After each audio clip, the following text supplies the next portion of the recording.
कभी कभी रात की खामोशी में कुछ ऐसी आवाजें सुनाई देती हैं ना जिनका कोई मतलब समझ नहीं आता। आज हम एक ऐसी ही कहानी की तहों में उतरेंगे। एक ऐसी कहानी जो शायद रातों की नींद उड़ा दे। ये सिर्फ कहानी के शुरू के अल्फाज नहीं हैं, ये समझे एक वार्निंग है उन लोगों की तरफ से जिन्होंने इस खौफ को खुद झेला है। एक ऐसा तजर्बा जो इंसान को अंदर तक हिलाकर रख देता है।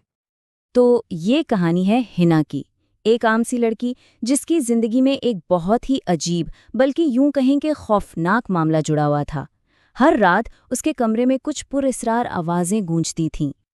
शुरू में तो सिर्फ कदमों की आवाजें आती थीं, जैसे कोई लकड़ी के फर्श पर नंगे पांव बहुत धीरे धीरे चल रहा हो, इतनी एहतियात से जैसे वो नहीं चाहता कि कोई उसे सुन ले।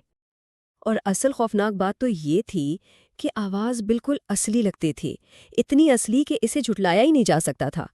लेकिन जैसे ही वो लाइट जलाती, कमरा खाली, कुछ भी नहीं।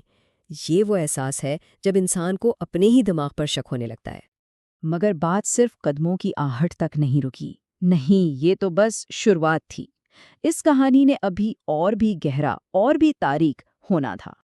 तो पहले चलने की आवाजें और फिर सरगोशियां शुरू हो गईं। ये जो तरतीब है ना, ये बहुत अहम है। इससे पता चलता है कि वो जो भी चीज़ थी वो करीब आ रही थी और अब मामला ज्यादा जाती होता जा रहा था।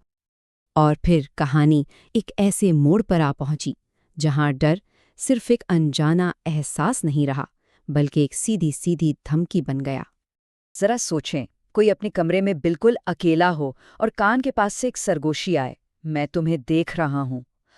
बस यही वो लम्हा था जब हिना के लिए ये सब एक वहम से निकलकर एक हकीकी खतरा बन गया।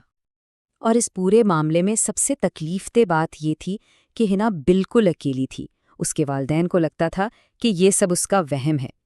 जब अपने ही साथ ना होना तो डर और भी बढ़ जाता है, और शायद इसी तन्हाई ने उस चीज़ को और ताकत दे दी।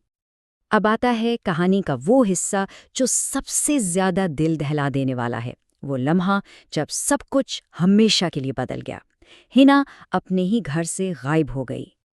हिना तो चली गई या गायब कर दी गई, लेकिन उसके कमरे की दीवार पर खून से एक पैगाम लिखा था, अब तुम्हारी बारी है। ये सिर्फ एक पैगाम नहीं था, ये एक खुला चैलेंज था, एक नया खतरा जो अब घर में मौजूद बाकी लोगों का इंतजार कर रहा था।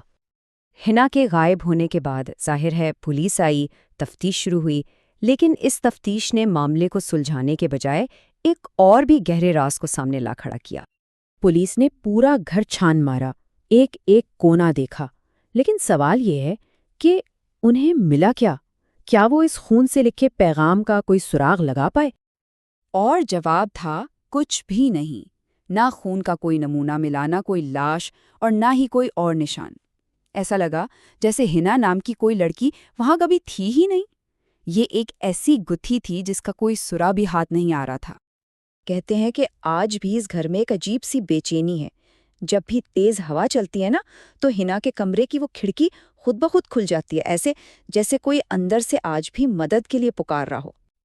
और कहानी खत्म होती है इन अल्फाज पर, मैं वापस आ गया हूं।